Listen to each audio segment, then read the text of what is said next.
Fala galera, tudo bem? Sejam bem-vindos a mais um vídeo da Puts English e o vídeo de hoje vai ser bem legal. Nós vamos falar um pouco sobre a importância dos sotaques diferentes e o quão é importante falar com o sotaque de onde você está. Por exemplo, se o seu objetivo é aprender inglês americano e canadense, esse sotaque é o que nós vamos falar hoje e a importância desse sotaque na letra T. 4 regrinhas bem legais. Então, sem mais delongas, solta a vinheta.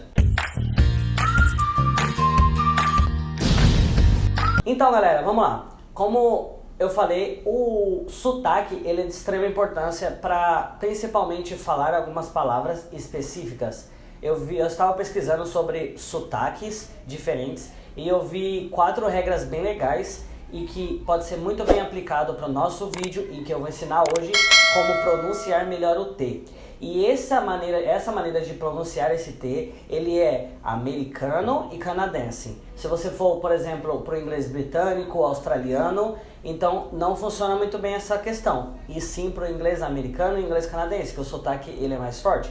Então, se o seu objetivo é esse, fique atento a essas 4 regras diferentes de como falar ou quando falar o T, ok? Então vamos para a primeira regra, sem mais delongas, que senão o vídeo vai ficar longo. Como nossa primeira regra, nós temos o T entre 2 vogais. Quando o T ele está entre 2 vogais, esse T ele sempre vai ter o som, ou 90% das vezes entre 2 vogais, ele vai ter o som de D, ok? Veja, por exemplo, alguns exemplos. Temos a palavra computer. Computer. Esse T de computer, ele tem um som muito similar ou bem parecido ou até pronunciado muitas vezes como um D de dado. Então, computer, computer.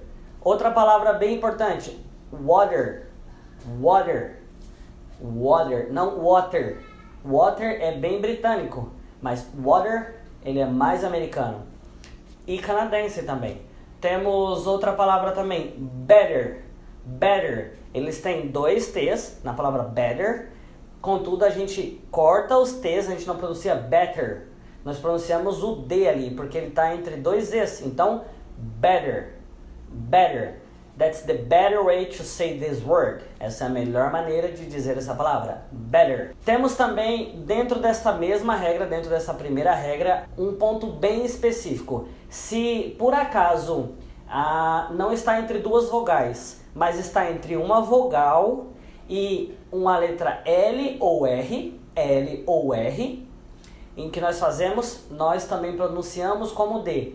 Ah, e um ponto importante que eu esqueci, o Y em inglês não é uma vogal, contudo ele tem um som de vogal. Então o que acontece é que nós pronunciamos ele, o T antes do Y ou entre os Y também como D, ou nós utilizamos isso como uma vogal. E essa mesma regra que eu disse, juntando o R, por exemplo, ou o L, e um Y ou qualquer outra vogal, ele vai também ter o som de D. Por exemplo, na palavra dirty, dirty, ele tem um R e um Y, dirty. Então não vai pronunciar ele como dirty, então vai pronunciar ele como dirty.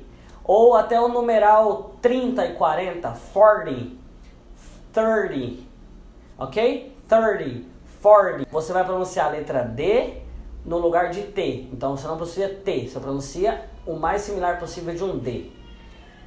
Diferente, por exemplo, da nossa segunda regra, em que um outro numeral, por exemplo, o 20, ele é aplicado na nossa segunda regra. E a segunda regra é a seguinte: sempre que o T ele estiver entre N's, ou antes ou depois um N, sempre que tiver anteriormente ou depois dele um N, nós não vamos falar o T, nós vamos silenciar esse T. Por exemplo, nós temos as seguintes palavras: wanted, wanted, de procurado ou de queria no passado, wanted. Não, nós não pronunciamos o tid, wanted, wanted. Ou até a palavra entrar, por exemplo, enter, enter. Os americanos eles não pronunciam enter, eles não pronunciam enter, eles pronunciam enter, ok? Então você quase nunca pronuncia a letra T nesses casos que tem um N anteriormente. E como eu disse, o numeral 20, para quem já sabe inglês, ele é 20, 20, e não 20, 20. 20 é o numeral, ele tem um N antes e um Y depois, e ele está com um T no meio. E esse T ele não é pronunciado, nós silenciamos ele, como eu disse sobre a nossa segunda regra.